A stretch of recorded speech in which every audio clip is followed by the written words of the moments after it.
Islam is a system that creates balance between the individual and the society. That means balance between individual interests and the interests of the society. Because to have peace and harmony in a society, there has got to be what? A balance between individual interests and social interests. Islam is a religion of peace. Islam is a religion of pure monotheism, because if we were, each of us, to worship a God of our own, let's call the God of our own, if you want to, call that God of your own yourself. So everybody picks out a God of their own. Therefore, each of us would have our own law, our own sense of right and wrong. How could we possibly agree? It could never happen. But if all of us acknowledge that there's one benefactor and one God, one creator, even if some of us were bad and some of us were good, but we all established that there's one creator, we would still have a way to reach what we call arbitration and adjudication, isn't it? There would still be some law. Islam is a system of social equality. That is, there's no inequality between male and female in Islam. Men are men and women are women. Women are not the same as men. They are the same in the sight of God. They have the same sanctity. They have the same rights in the sight of God. But men and women are not the same. They are similar, but they're not the same. Their anatomy is different, even if they want to exchange parts. Still, it provides a psychological problem. When you find a male or female that has had a sex change, they also need a psychological change. It doesn't work. Male and female are similar human beings from the same soul. From the same soul they were created, but they're not the same. They have a different psychology, they have a different anatomy, and they have a different destiny and function in the society. A balanced, natural, normal, healthy family society will admit that and apply that. Although the Supreme Court of the United States and the House of Lords, the House of Commons, whatever they call them in Great Britain, and I don't know what do you call it here, but in the Western civilizations now, they accept that somehow or another a healthy family can be two women that marry, two men that marry, and adopt children. They call it a nuclear family. What does that sound like?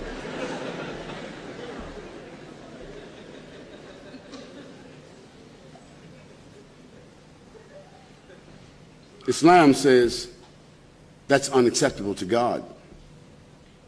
Abraham, Moses, David, Solomon, John the Baptist, Jesus Christ, all the prophets of God who came from God with a pure message, they said that that is wrong, that is ungodly, that is immoral. Now, I believe them. I don't believe the human beings that ignore them. And the result of those that don't heed the message of those prophets is disease, deformity, imbalance, dysfunction, disparagement, inevitably despair, suicide. That's what happens to those kinds of people. Check their lives out in the long run.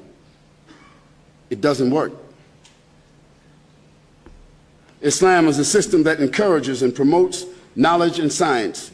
Islam is a system that strikes the balance between individualism and socialism. Islam eliminates religious excess and ritualistic innovation.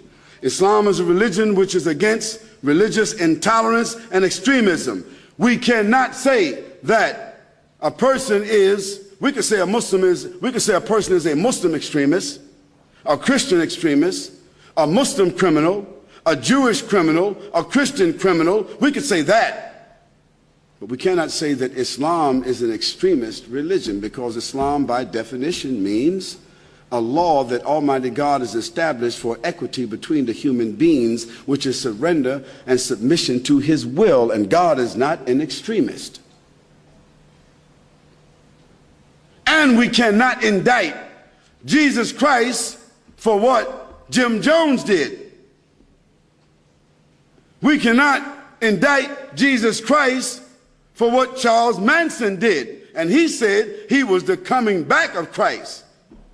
We cannot indict Jesus Christ for what Hitler did. We cannot indict Jesus Christ for what Timothy McVeigh did. Then how can we indict Islam for what perhaps some Muslims do? It's only fair. What's good for the goose is good for the gander. You heard that before. What's good for you has to be good for me. To be equitable, you can't say one thing for Muslims and another thing for Christians. That's not fair. I haven't heard any headlines, although all of the murder, as a matter of fact, I was wondering why 56 Catholic priests, cardinals, bishops that are very close, I mean exceptionally close to the Pope, 56 who are convicted pedophiles and have been pedophiles convicted over a protracted period of time, none of them were called Christian criminals. Yet they were endowed and entrusted with the lives of young children whom they corrupted over a protracted period of time. It wasn't like a few weeks. I mean like 30, 40 years. That's like the fox being in the chicken house for 40 years.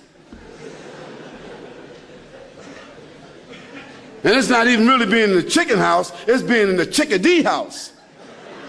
Because they were not even chickens yet.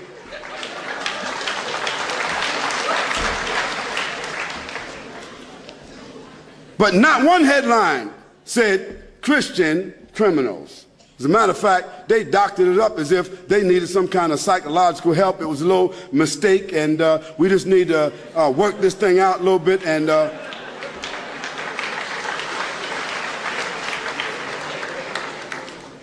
that's not an indictment against Christianity. It's not an indictment against the Vatican. Those were just some people who were entrusted with religious sanctity. But it's the nature of human beings to fall into traps like that when they fool themselves about something called celibacy. It don't even exist. Don't even try to be celibate. Don't even try to tell me that. It's something you're doing to balance it out.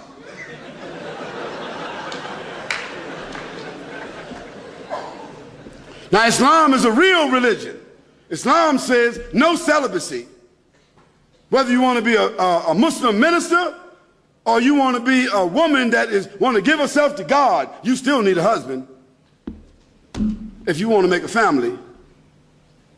That's what Islam says, because Islam is a religion of clear moral, social balance, and rationale. Islam is a religion of pure and wholesome moral principles.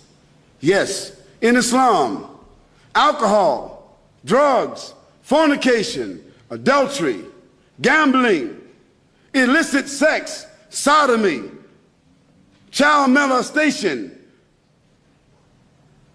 pornography, all of this is considered to be immoral and unlawful.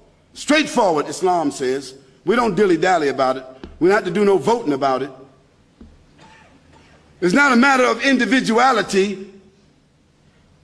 567 million abortions in Islam is considered to be murder. That's what we call it. That's what the Quran calls it. A life that you do not own, you do not have a right to take because you made a mistake. If you wanted to have free sex, you should know when you get pregnant that it's not free.